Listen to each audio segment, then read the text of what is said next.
Neat paper leak వ్యవహారం దేశవ్యాప్తంగా రాజకీయ వేడిని మరింత పెంచుతోంది. విద్యార్థులకు న్యాయం చేయాలి అంటూ కాంగ్రెస్ పార్టీ ఆధ్వర్యంలో హైదరాబాద్లో భారీ కొవ్వొత్తుల ర్యాలీ నిర్వహించింది. నెక్లెస్ రోడ్లోని పీపుల్స్ ప్లాజా నుంచి ఇందిరాగాంధీ విగ్రహం వరకు ఈ ర్యాలీ కొనసాగింది. ఈ నిరసనలో ముఖ్యమంత్రి రేవంత్ రెడ్డి, డిప్యూటీ సీఎం బట్టి విక్రమార్క, టీపీసీసీ అధ్యక్షుడు మహేష్ కుమార్ గౌడ్తో పాటు మంత్రులు, ఎమ్మెల్యేలు, ఎమ్మెల్సీలు, ఎంపీలు, కాంగ్రెస్ నేతలు పెద్ద సంఖ్యలో విద్యార్థులు పాల్గొన్నారు.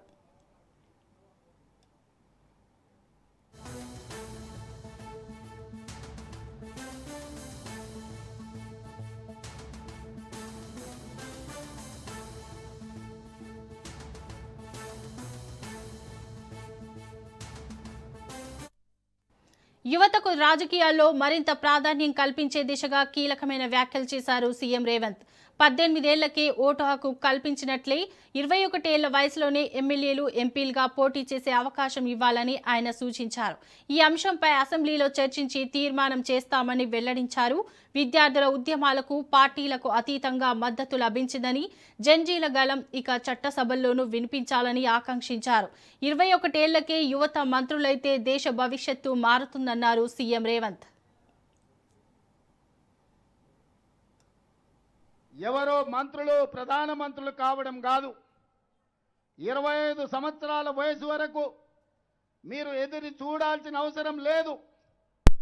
ఈరోజు జంతర్ మంతర్ వీధుల్లో ధర్నా చేయడం కాదు, లోక్సభ, రాజ్యసభలో మీ గళాన్ని వినిపించడం ద్వారా, మీ సమస్యల్ని లేవనెత్తడం ద్వారా ఈ దేశానికి ఆదర్శంగా ఉండే విధంగా ఈ దేశం నుంచి యువకులు ఈ దేశాన్ని పరిపాలించగలిగిన సత్తా ఈ యువకు ఇవ్వాలి అని తెలంగాణ శాసనసభలో తీర్మానం చేసి పార్లమెంటులో రాహుల్ గాంధీ, మల్లికార్జున్ ఖర్గే గారి నేతృత్వంలో బిల్లును ఆమోదించే విధంగా ఈనాడు కాంగ్రెస్ పార్టీ, మా ప్రభుత్వం ప్రయత్నం చేస్తుందని చెప్పి ఈ సందర్భంగా మీకు నేను మాట ఇస్తున్నా.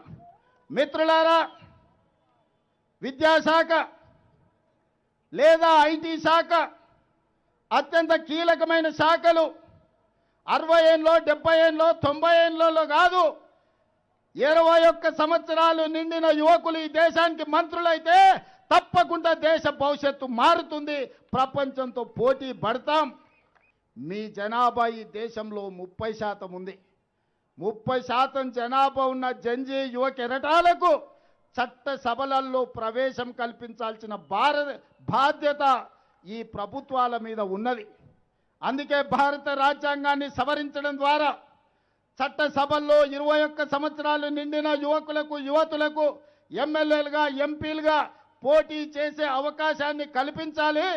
తప్పకుండా శాసనసభ ఆగస్టు మొదటి వారంలో సమావేశాన్ని ఏర్పాటు చేసి ఈ తప్పకుండా తీర్మానాన్ని చేస్తామని చెప్పి నేను ఈ సందర్భంగా మీ అందరికీ మాట ఇస్తున్నా.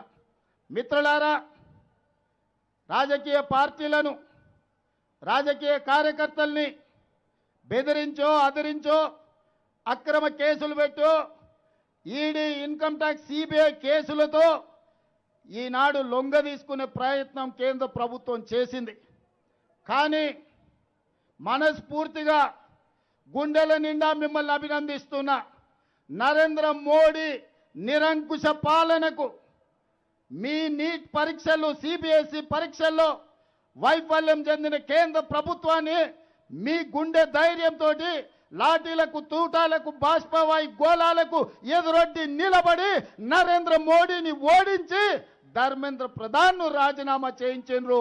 మనస్ఫూర్తిగా ఈ యువ తరానికి ఈరోజు నేను అభినందనలు తెలియజేస్తున్నా.